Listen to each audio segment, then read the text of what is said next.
Redirection மற்றும் pipes குறித்த spoken டியூட்டோரியலுக்கு நல்வரவு. நான் உபுண்டு 10.04 ஐ பயன்படுத்துகிறேன். லினக்ஸ் OS மற்றும் அடிப்படை கமாண்ட்கள் குறித்து உங்களுக்கு அறிமுகம் இருக்கும் என எண்ணுகிறேன்.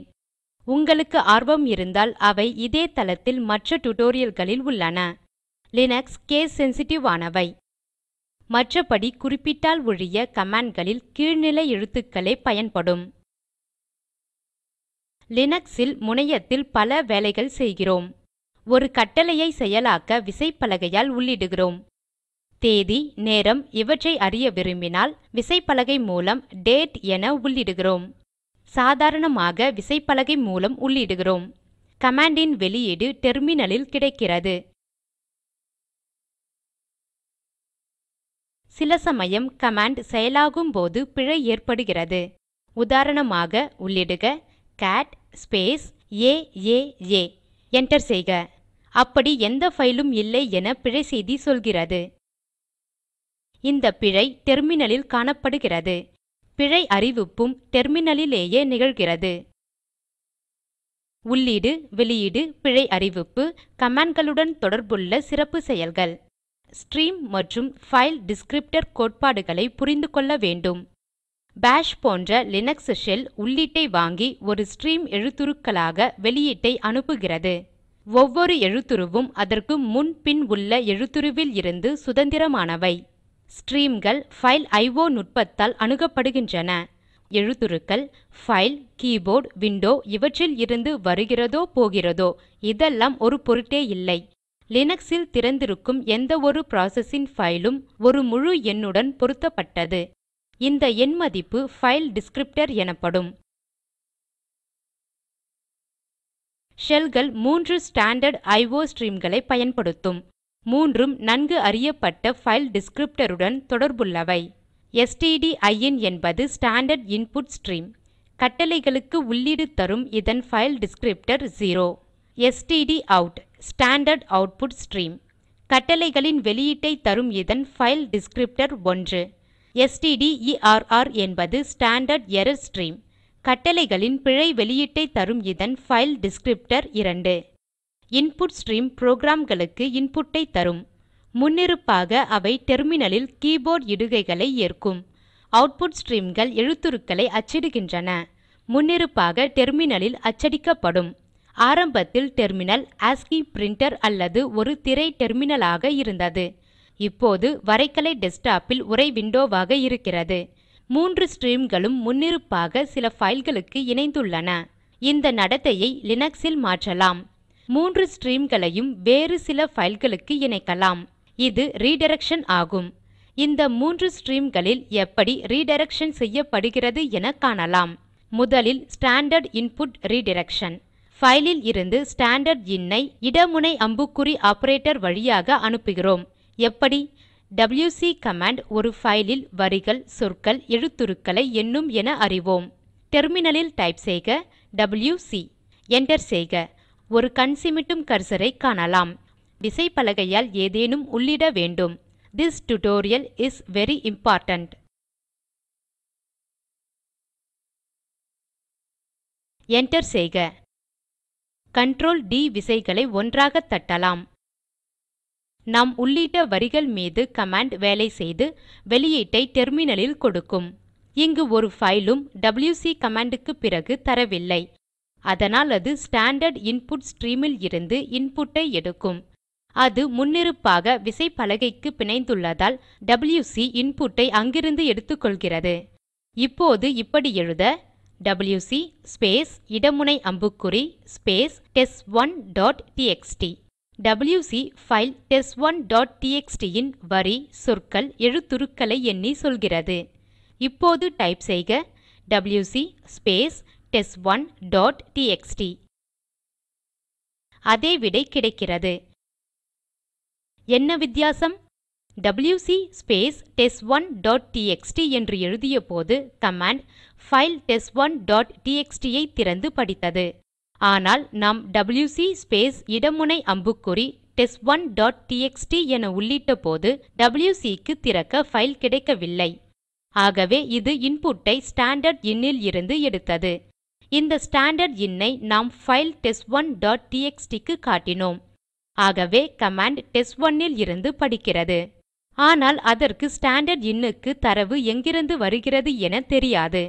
இப்போது ஸ்டாண்டர்ட் அவுட்புட் ஐ ஸ்டாண்டர்ட் எரர் ஐ ரிடைரக்ட் செய்யலாம். அவுட்புட் அல்லது எரர் ஐ ஒரு ஃபைலுக்கு அனுப்ப இரண்டு வழிகள் உண்டு. n என்பது ஃபைல் டிஸ்கிரிப்டர். n ஒற்றை வல அம்புக்குறி அவுட்புட் ஐ ஃபைல் டிஸ்கிரிப்டர் n இல் இருந்து ஒரு ஃபைலுக்கு ரிடைரக்ட் செய்கிறது. அந்த ஃபைலுக்கு எழுத அதிகாரம் தேவை. ஒருவேளை ஃபைல் இல்லை எனில் உருவாக்கப்படும். ஃபைல் இருந்தால் அதன் உள்ளடக்கங்கள் எச்சரிக்கை ஏதும் இல்லாமல் காணாமல் போகும்.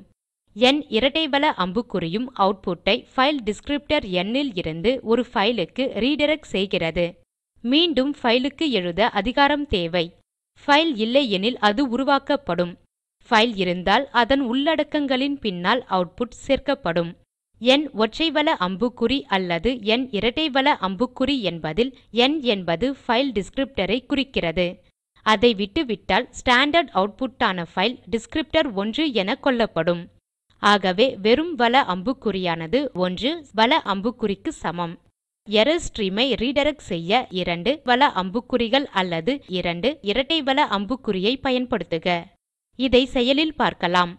wc கமாண்ட் ஃபைல் அல்லது ஸ்டாண்டர்ட் இன்னில் இருந்து செயலாக்கி விடைகளை டெர்மினல் விண்டோவில் காட்டுகிறது. டெர்மினலில் இதை காட்ட வேண்டாம் எனில் என்ன செய்வது? பின்னால் தகவலை பயன்படுத்த ஒரு ஃபைலில் அதை சேமிக்க விரும்புகிறோம். wc முன்னிருப்பாக அவுட்புட் ஐ ஸ்டாண்டர்ட் அவுட் க்கு எழுதும். அது முன்னிருப்பாக டெர்மினலுக்கு இணைந்துள்ளதால் வெளியீடு டெர்மினலில் காட்டப்பட்டது. ஸ்டாண்டர்ட் அவுட் ஐ ஒரு ஃபைலுக்கு ரிடைரக்ட் செய்ய முடிந்தால் wc கமாண்ட் அந்த ஃபைலுக்கு எழுதும். எழுதுவோம் wc ஸ்பேஸ் test1.txt வல அம்புக்குறி wc_results.txt. என்டர் செய்க. உண்மையில் நடந்ததா என்றறிய கேட் கமாண்ட் ஐ பயன்படுத்தி wc_results.txt இன் உள்ளடக்கத்தை காட்டலாம். நடந்துள்ளது. அதே டைரக்டரியில் இன்னொரு ஃபைல் test2 என வைத்துள்ளதாக கொள்வோம். அதே கமாண்ட் ஐ test2 ஃபைலுக்கு செய்வோம். டைப் செய்யலாம் wc ஸ்பேஸ் test2.txt வல அம்புக்குறி wc_results.txt. ஃபைல் wc_results இன் உள்ளடக்கங்கள் மேலெழுதப்படும். இதை பார்க்கலாம்.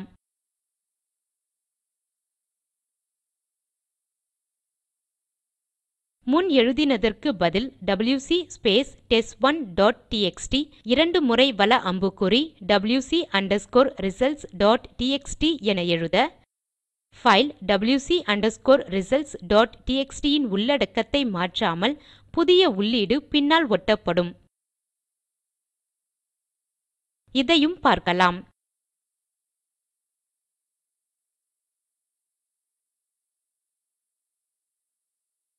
ஸ்டாண்டர்ட் எரர் ஐ ரிடைரக்ட் செய்வதும் அதே போலத்தான்.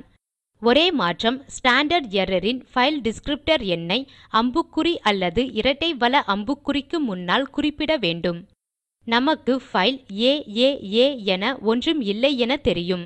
எழுதுகிறோம் wc ஸ்பேஸ் ஏஏஏ shell error no such file or directory என காட்டும். இந்த எரர் திரையில் தெரிய வேண்டாம் எனில் வேறு ஒரு ஃபைலுக்கு ரிடைரக்ட் செய்து விடலாம். இதற்கு கமாண்ட் wc ஸ்பேஸ் ஏஏஏ ஸ்பேஸ் 2 வலமுனை அம்புக்குறி errorlog.txt. இப்போது எரர் டெர்மினலில் தெரியாது. இது ஃபைல் errorlog.txt க்கு எழுதப்படும். இது நடந்துள்ளதை பார்க்கலாம். Command cat space errorlog.txt.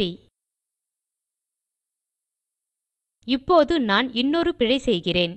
இயக்கும் command cat space bbb space 2 வலமுனை அம்புக்குறி errorlog.txt.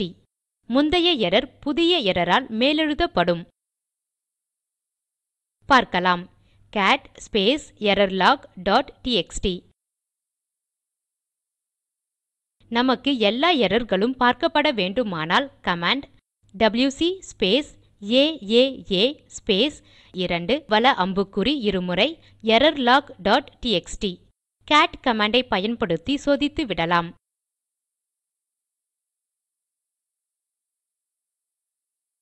எப்படி இந்த 3 ஸ்ட்ரீம்கள் ஸ்டாண்டர்ட் அவுட், ஸ்டாண்டர்ட் இன், ஸ்டாண்டர்ட் எரர் ஆகியன திசை திருப்பப்பட்டு தனித்தனியாக கையாளப்பட்டன என கண்டோம்.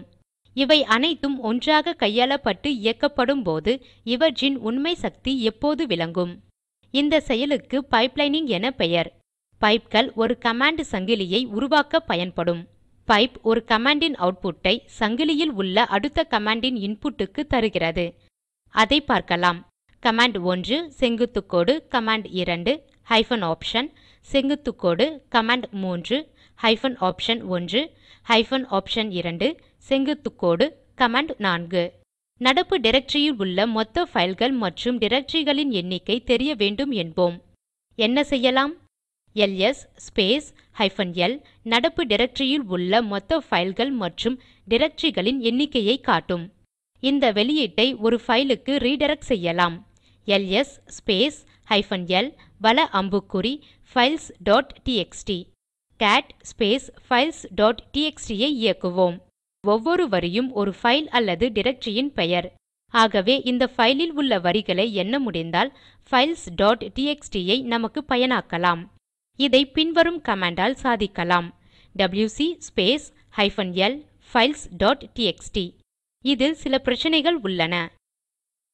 இடையில் ஒரு பைல் வேண்டியிருக்கிறது. இங்கே அது files.txt.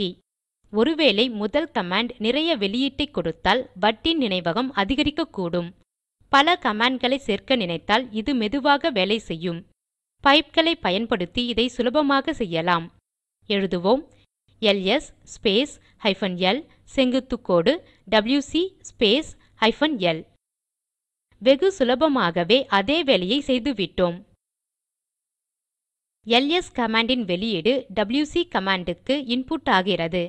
கமாண்ட்களை பைப்களை பயன்படுத்தி இயக்கலாம். பைப்களின் வழக்கமான பயன் பலபக்க காட்சியை படிப்பது. டைப் செய்க சிடி ஸ்பேஸ் /user/bin. இப்போது பின் டைரக்டரியில் இருக்கிறோம். எல்எஸ் -l ஐ இயக்குவோம். வெளியீட்டை சரியாக பார்க்க முடியாததால் பைப்பால் மோருக்கு இணைத்தால் பார்க்க முடியும். பட்டியலில் ஸ்க்ரோல் செய்து படிக்கலாம். q ஐ அழுத்தி வெளியேறலாம். இவை பைல்களுடன் வேலை செய்ய உதவ சில கமாண்ட்கள். இன்னும் பல கமாண்ட்களும் உள்ளன. கண்ட கமாண்ட்களுக்கு பல்வேறு ஆப்ஷன்கள் உள்ளன. மேன் கமாண்டை பயன்படுத்தி இவற்றை காணுங்கள். ஒரு கமாண்ட் பற்றி நன்கு அறிய அவற்றை மீண்டும் மீண்டும் பயன்படுத்துக. இத்துடன் இந்த டியூட்டோரியல் முடிகிறது. ஸ்போக்கன் டியூட்டோரியல் பாடங்கள் டாக் டு எ டீச்சர் திட்டத்தின் முனைப்பாகும். இதற்கு ஆதரவு இந்திய அரசு துவக்கிய MHRD இன் ICT மூலம் தேசிய கல்வித்திட்டத்தின் வழியே கிடைக்கிறது. மேலும் விவரங்கள் எங்கள் வலைத்தளத்தில் கிடைக்கும். மொழியாக்கம் கடலூர் திவா. நன்றி.